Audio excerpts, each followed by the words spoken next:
कहानी स्वर्ग और नर्क के बीच का फर्क।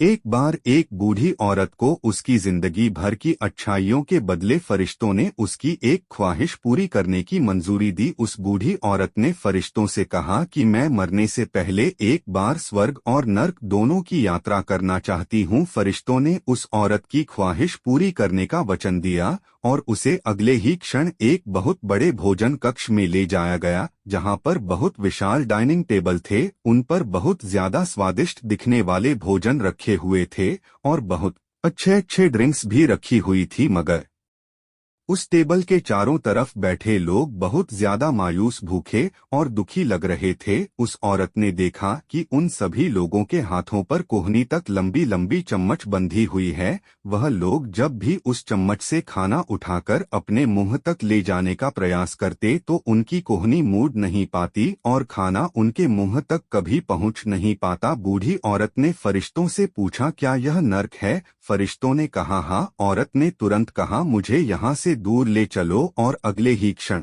उस बूढ़ी औरत को एक भोजन कक्ष में लाया गया। उसी भोजन कक्ष में जहाँ पर बड़े बड़े डाइनिंग टेबल थे, बहुत स्वादिष्ट दिखने वाला भोजन और अच्छे अच्छे ड्रिंक्स टेबल पर सजाई गई थी। मगर इस बार डाइनिंग टेबल के चारों तरफ बैठे लोग खुश थे, हंस रहे थे और उनके चेहरों पर संतुष्टि थी। बूढ़ी औरत ने फरिश्तों से कहा, यह तो वही भोजन कक्ष है, वही भोजन है, वही ड्रिंक्स है, मगर फर्क इतना है कि यहाँ के लोग खुश दिख रहे हैं। ऐसा क्यों है? ऐसा क्यों है? क्या इन लोगों के कोहनी से चम्मच नहीं बंधी है? फरिश्तों ने उस औरत से कहा, ध्यान से देखो, इन लोगों के हाथों से भी कोहनियों तक चम्मच बंधी हुई है। फर्क सिर्फ इतना है कि इन लोगों ने एक दूसरे को खाना खिलाना सीख लिया है। दोस्तों, इस छोटी कहानी की तरह ही हम चाहे तो हमारे जीवन में इसी पृथ्वी पर ही स्वर्ग या नरक दोनों का अनुभव कर सकते हैं। अगर हमें स्वर्ग का अनुभव करना है